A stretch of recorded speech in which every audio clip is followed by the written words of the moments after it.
what's up guys, this is MugenLord here, and today I just wanted to make a console related videos because it appears that Sony and the PS5 is going to release a PS5 Pro within the next couple of months, or maybe 2024, which to me just sounds ridiculous, but we're going to dive right into it. But before then, make sure you hit that bell to be notified and hit that subscribe button for more gaming content here on the channel. So we're going to dive into this real quick because to me, I just think we're moving a little bit too fast when it comes to this console generation, talking about mid-generation upgrades as far as consoles concerned, a PS5 Pro. So where's this details and this information is coming from? Because remember, when the PS5 was first released, we was hearing about a PS5 Pro so early in the console's life, and we already 3 years in the console, and people are now just getting their hands on it, and we already hearing about a PS5 Pro. So it seemed like Tom Henderson at he's an Inside Gamer or Inside Gaming, and normally he's the one that really puts out information concerning Sony, and when it comes to leaks, and he's always been like 100% spot on when it comes to it. So a lot of people take what he says as credibility.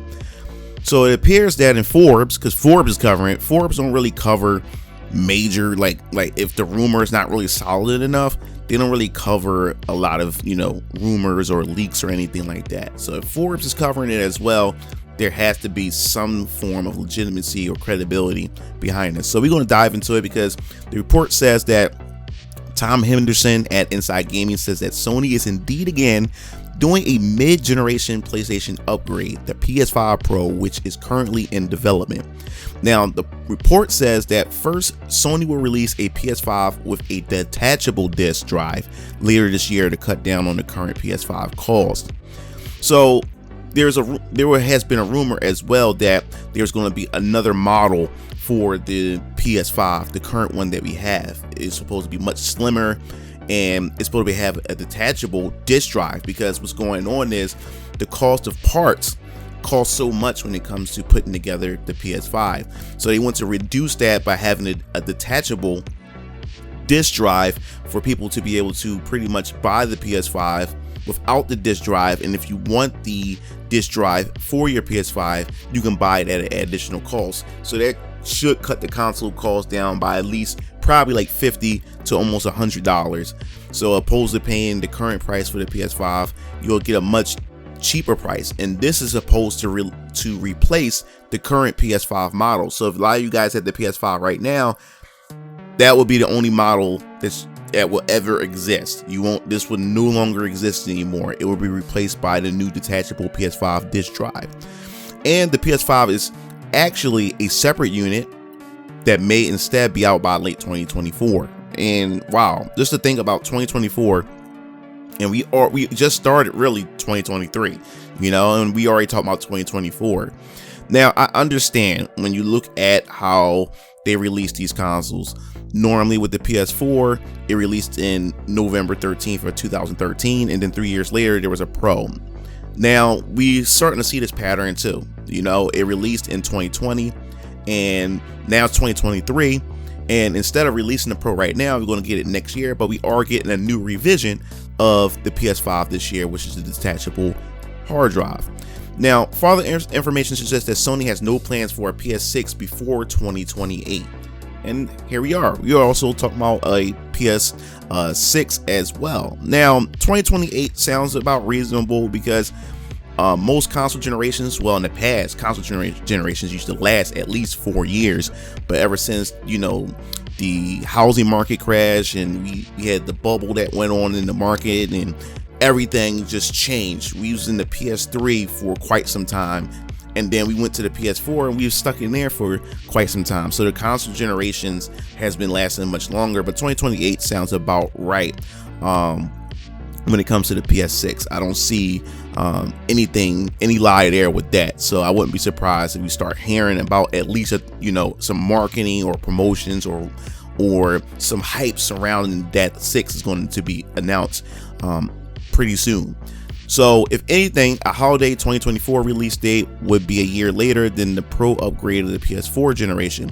though that makes some amount of sense given the massive supply shortages the PS5 underwent during its first 2 years of launch, only just now starting to subside. A 2028 PS6 will also be one more year past the PS4 generation length. Yep, true that. But again, due to supply delays, that lines up pretty well. The PS4 launched at $400 in 2013, and the PS4 Pro also launched at $400 3 years later. Sony still has a $400 and $500 PS5 models based on the disk drive, and it remains to be seen whether or not there will be multiple versions of the PS5 Pro, or if anything is getting this optional disk drive model going forward. It wouldn't be more than $500 to be sure. Now, it makes sense. I think the PS5 Pro would probably essentially have the removable disk drive. To me, it just doesn't make sense to have two different models of the Pro when now you can literally just remove the disk drive and just cut costs that way as well. Now, what do I think about all this as far as the PS5 Pro? Will I get the PS5 Pro? And the answer is hell no. I have no incentive to get a PS5 Pro at all, when definitely the PS5 is just starting to really sink its teeth in the consumer base. People are now finally able to go out and actually get a PS5.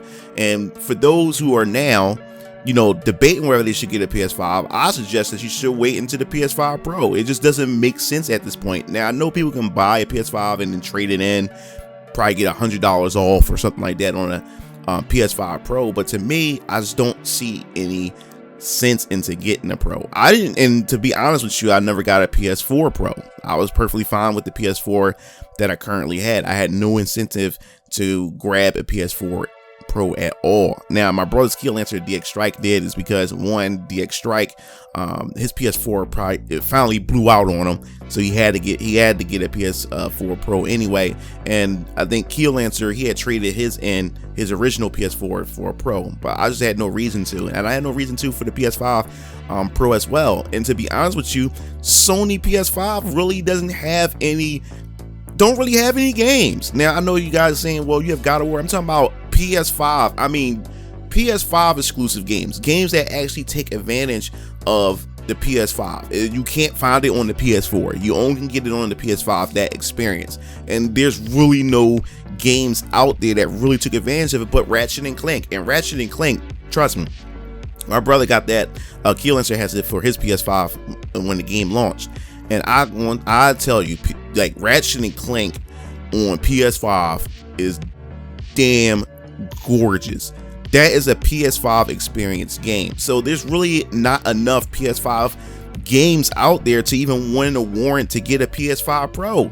Like, they still cross-platforming PS4 and PS5 games. There's really nothing out there. There's really no title out there that defines the console, that let gamers know that, hey, we are in the new generation of gaming. We still haven't even gotten there yet, and now we're about to embark upon the PS5 Pro. So for me, no, I have no incentive. I have no reason to get it. Hell, I still play mostly PS4 games on my PS5. Like, every once in a while I may play a PS5 game that I own, but most of the games are cross-gen. Like, so until they actually start stepping up and just start abandoning the PS4 and start just creating PS5 games, I have no reason. To at all.